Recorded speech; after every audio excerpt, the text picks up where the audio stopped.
there's a chance, maybe, clear skies tonight, could see the aurora on the horizon. Don't expect it overhead.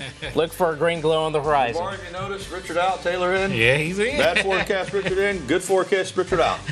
Just saying. That's it for us. We'll have a great evening.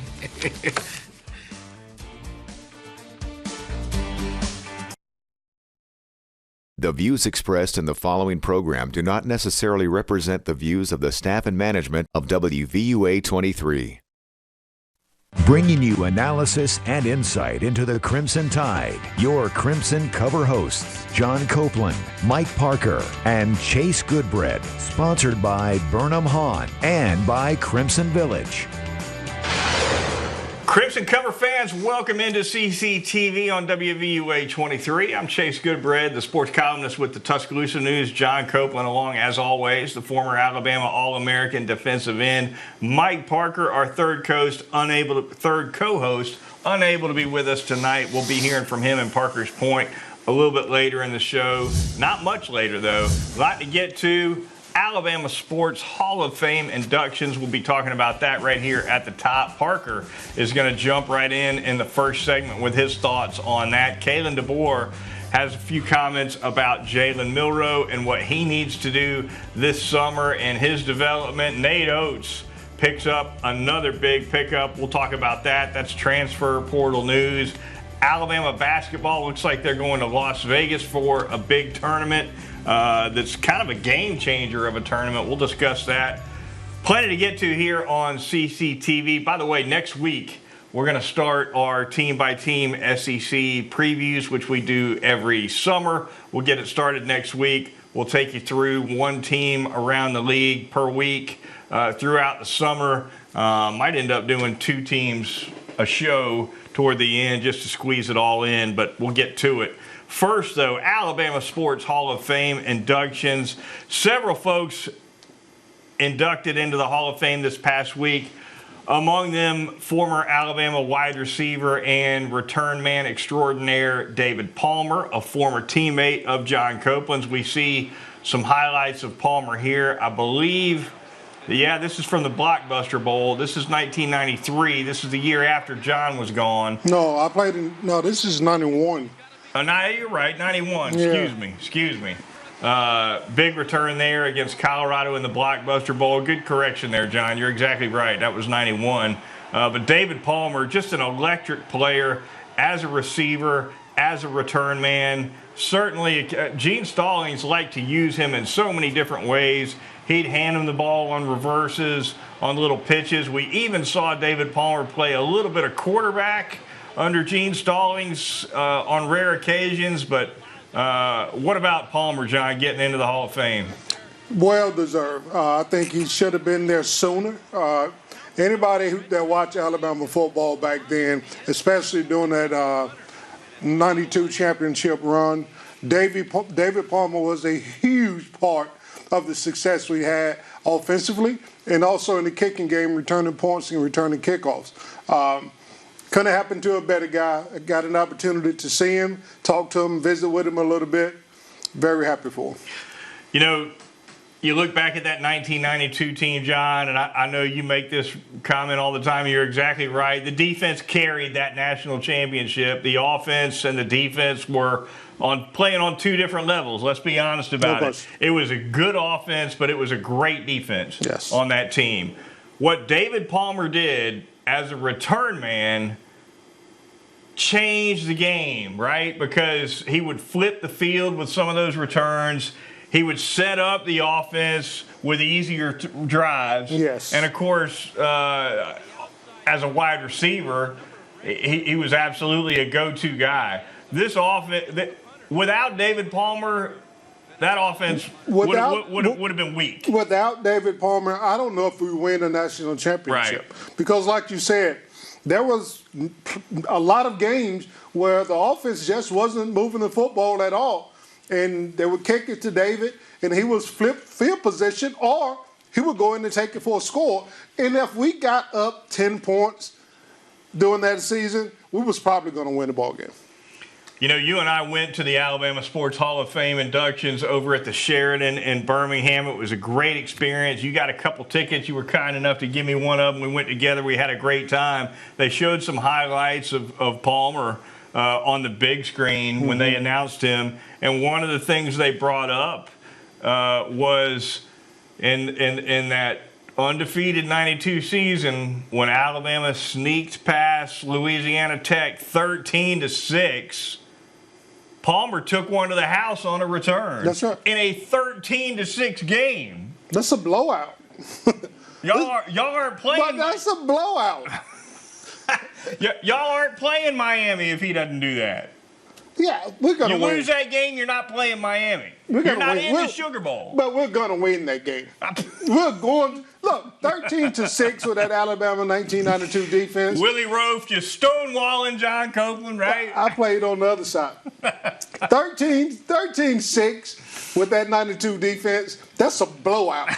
I'm telling you. But who made the difference on that day? Oh, David made a difference in a lot of football games. There was a lot of games that David bailed us out offensively and got us in, and most of the time he would get us in position, and even if we didn't score, we was able to kick a field goal and get some points off of it. I was a student at Alabama at the time, that 1992 season. My thoughts on David Palmer have really never changed. He remains, to this day, I think the most fun player to watch I've ever seen in an Alabama uniform.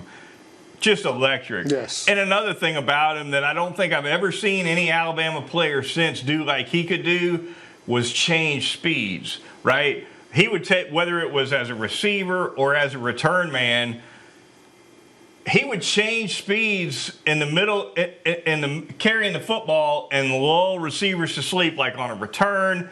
He would just sometimes he'd catch that return and just start jogging. Just jog a little bit. and let everybody else start, and then boom, you know what I mean? And then sometimes he'd break out in fifth gear and slow it down to second gear. Yeah. Nobody changed speeds like the Deuce. So much fun to watch. All right, Parker's point here right off the top, John. Parker wants to know who should be the next guy from the 1992 Alabama National Championship team to go into the Hall of Fame. Currently, here's who's in from that team. Jay Barker is in. David Palmer just got in. Antonio Langham is in. George Teague, the outstanding safety, is in.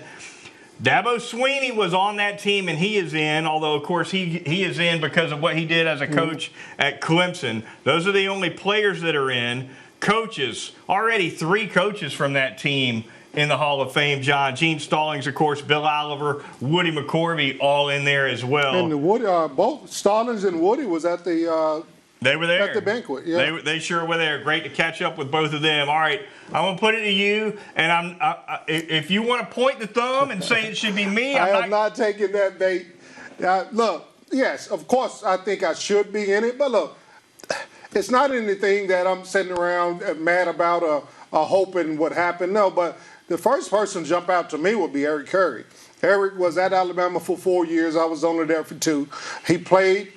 He started 3 years that he was there. I think he's the next most deserving guy of that 92 team. Yeah, that's humble.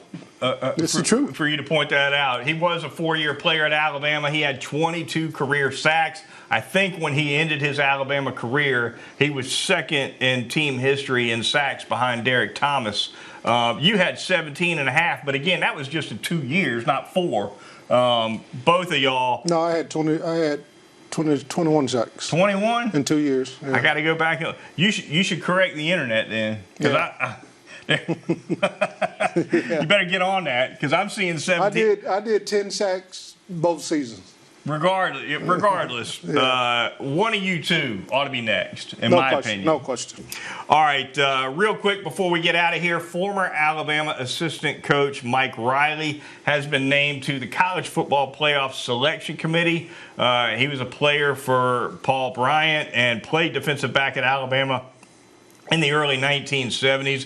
Had a long coaching career. He is going to be on that CFP selection committee going forward. Of course, the dawning of the 12-team playoff is upon us. There you see Riley former coach of Nebraska as well. So congratulations to him getting on that committee. All right, when we come back here on Crimson Cover, a lot of news in the NCAA spring transfer portal. We're going to talking Alabama basketball as well. Stick around. You're watching CCTV on WVUA 23. Burnham Hahn Exterminators offers termite and pest control solutions for residential and commercial customers in the West Alabama area. Family owned and operated, now in its third generation, we stay up to date with the latest advancements in the pest control industry to protect your family and home from pests. We're an authorized operator of the Centricon baiting system. Burnham Hahn Exterminators, here when you need us. Call us today for your complete termite and pest control services.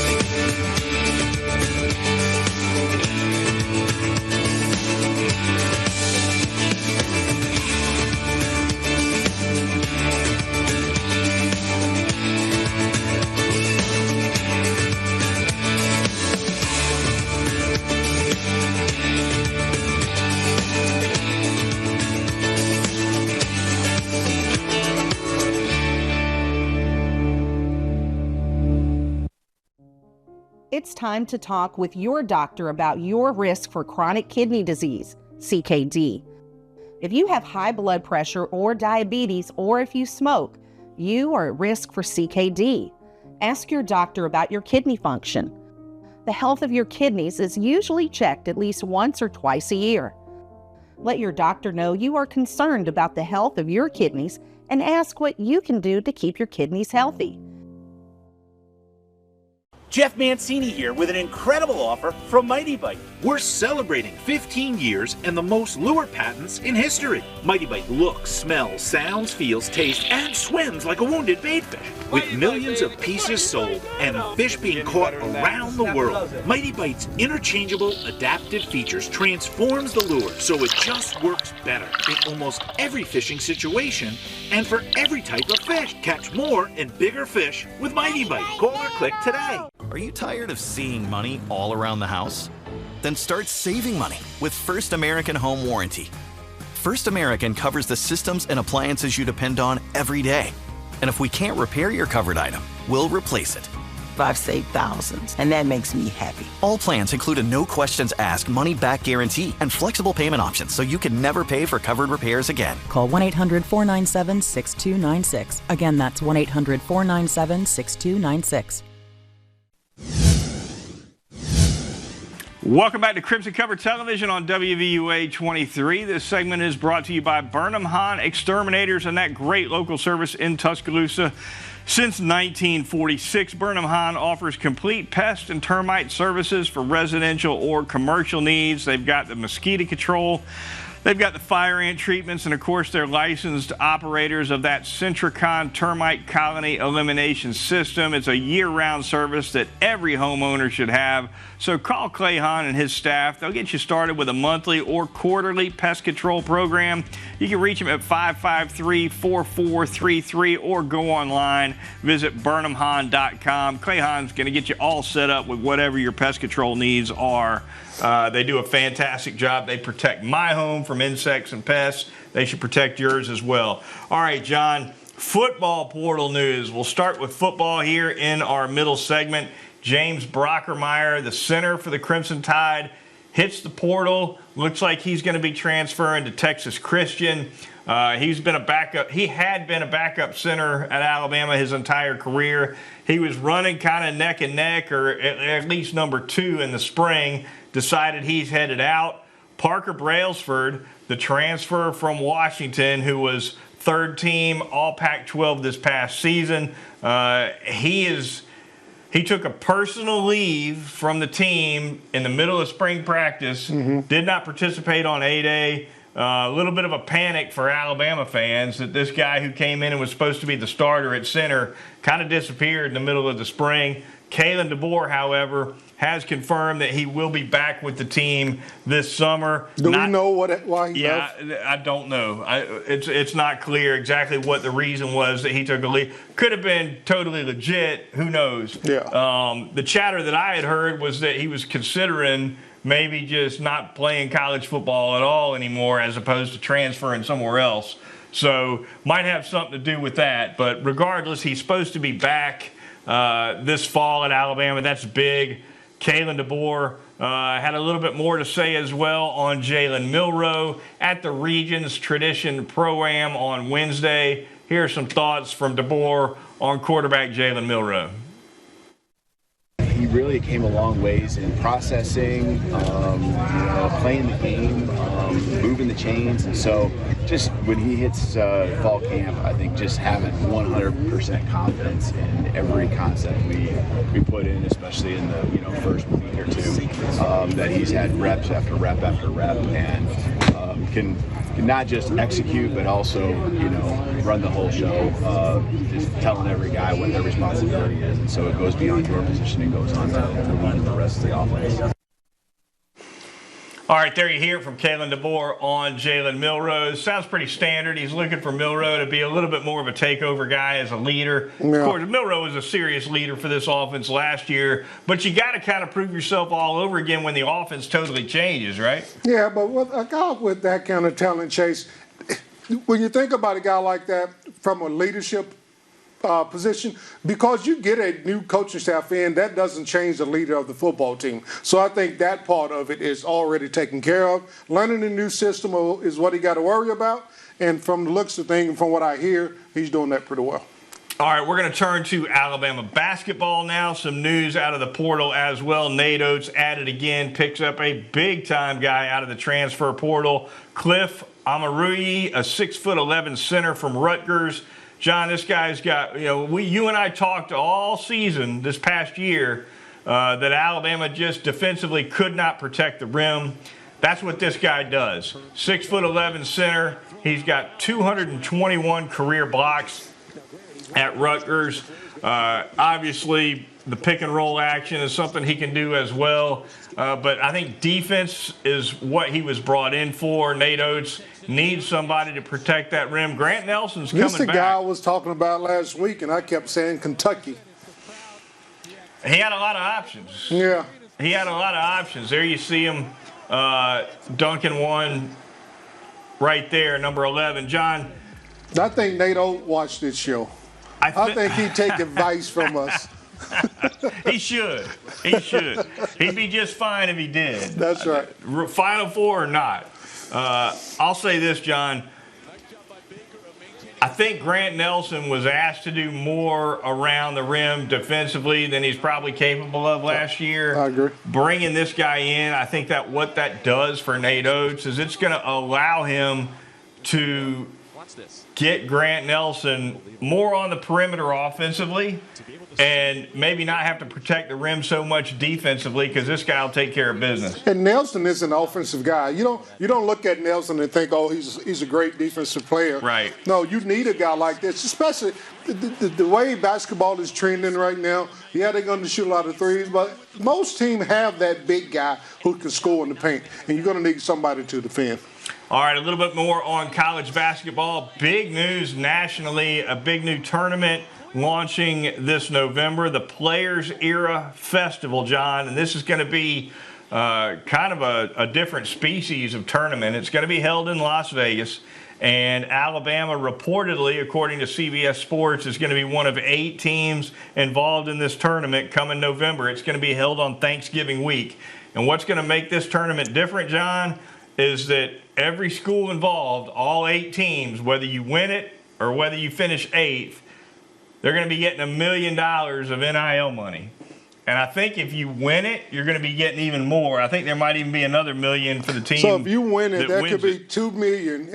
After taxes, maybe a little bit less, but $1.5 million divided by 15 players. A lot of money. That's a whole lot of money. That's a lot of money. Man, that's a lot of money. So even if you don't have a great NIL, you show up at this tournament and you win. But look, just think about this, Shay. Think about how competitive this tournament is going to be. When there's $2 million on the line. Oh, they're going to want it. No question about it. The schools that are going to be involved that we know of, at least according to CBS, Alabama, Notre Dame, Houston, Oregon, Rutgers, San Diego State, and Texas A&M. That's 7 schools. They're still kicking around a final school to make it an 8-team tournament. Not sure where they're going to go in that direction. But, John, it puts all these other November tournaments kind of on notice. Yeah, this is a trend. I think it's going to have to trend in this direction. Maybe not quite as much, or could be more. But when this happens, then this is going to start trending this way, or you're not going to be able to get teams. Everybody's going to want to be in this tournament. If this thing succeeds and it goes well in its first year, and then they turn around the next year and expand it to 16 teams, which I think they're looking to do in 2025, they're going to be able to pick any school they want. Yeah. Right? I mean, yeah. Well, look, if I'm a coach and a player, I'm lobbying for, hey, let's just keep this thing right around 8. Because you keep it around 8, then you got a better chance of winning the money. Once you get 16 teams in there, and now the odds of winning. You're talking about that second million, though. Yes. Well, yes. If they go to 16, though, that'll be 16 teams still getting $1 million. Yeah. I mean, it's not chump But change. if you're going to play then, and there's $2 million on the line, let's go get that, baby. I hear you. But look, if you're Nate Oates or you're whoever you are, you're a big-time college basketball coach, you're out recruiting. You're trying to get guys to come to your school. You say, hey, we're playing in this tournament where we're splitting $1 million and $2 million if we win it. You talk about a recruiting edge. It's no doubt. No question. No question. All right, we got a lot to get to on Crimson Cover, but just a little bit more time to do it. So we're going to go to a break right now. Stick around. You're watching CCTV on WVUA 23.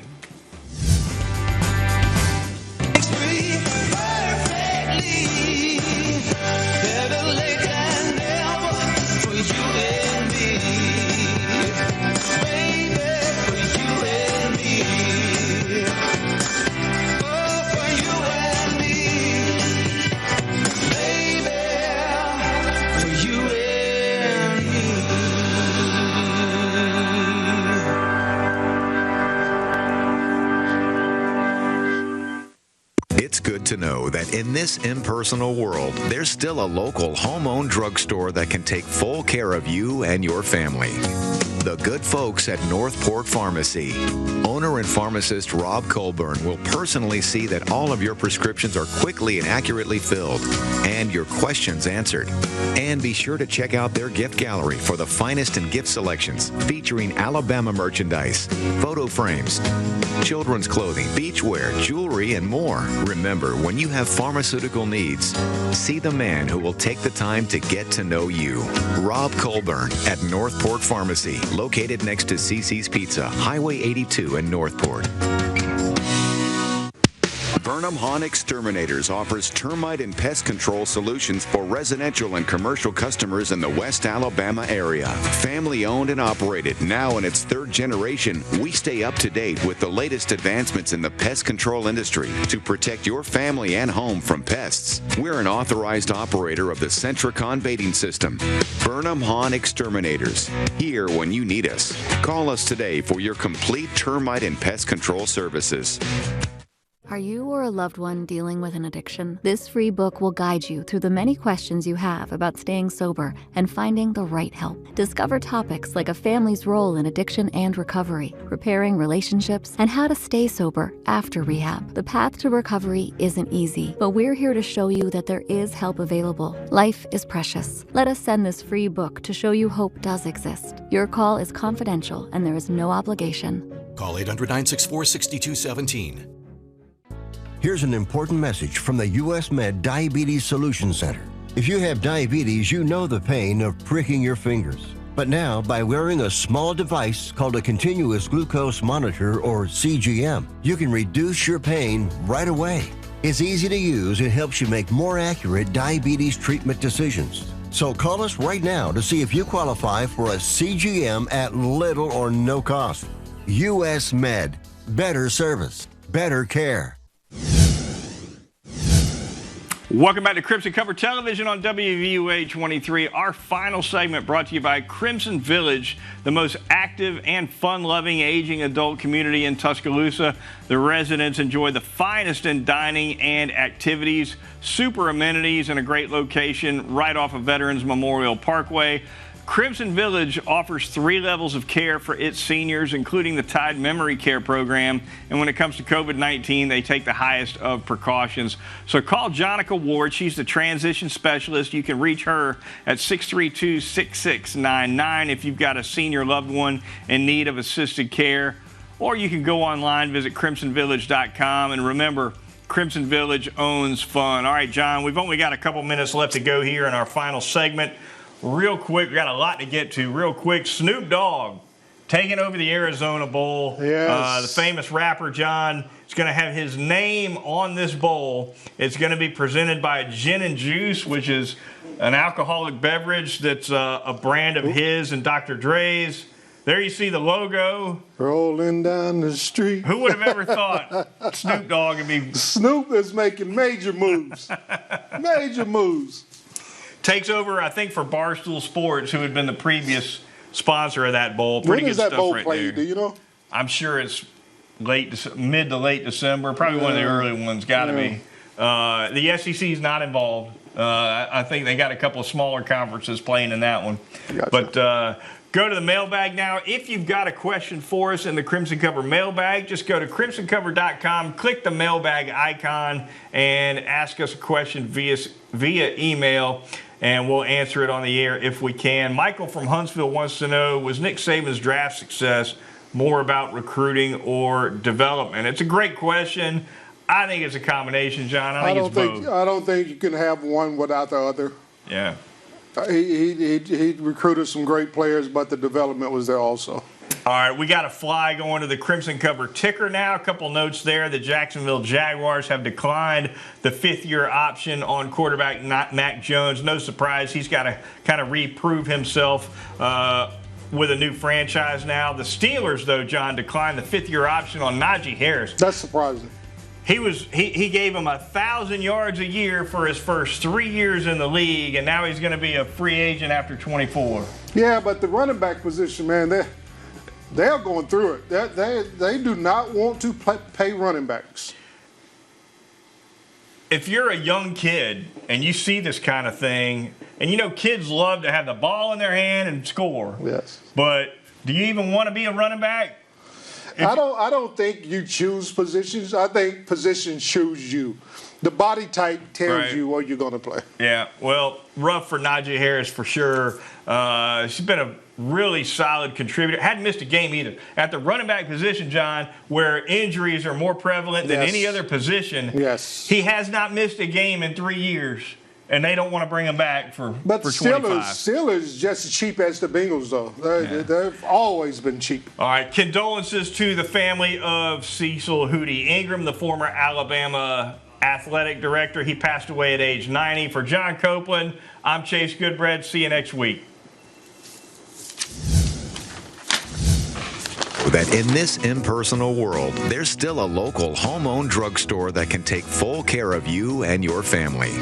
The good folks at Northport Pharmacy. Owner and pharmacist Rob Colburn will personally see that all of your prescriptions are quickly and accurately filled and your questions answered. And be sure to check out their gift gallery for the finest in gift selections featuring Alabama merchandise, photo frames, children's clothing, beachwear, jewelry, and more. Remember, when you have pharmaceutical needs, see the man who will take the time to get to know you. Rob Colburn at Northport Pharmacy, located next to CC's Pizza, Highway 82 in Northport. to Baseball Country, a ministry in West Alabama that reaches far outside the diamond. We create opportunities for people of all ages and backgrounds to encounter Jesus, from baseball and softball training for high school to the big leagues, to men's and women's team sports camps, men's and women's ministry, youth mentored hunts, service projects, custom retreats, and so much more. If you want to get in the game, email sam@baseballcountry.com and follow us on Facebook and Instagram. If you or a loved one has mesothelioma or any other asbestos-related cancer, call now. Asbestos manufacturers sold deadly asbestos materials to thousands of companies, putting workers at risk. An estimated $30 billion in court-ordered trusts have been set aside to pay out claims to asbestos victims. You may be entitled to a portion of these funds and receive compensation without filing a lawsuit or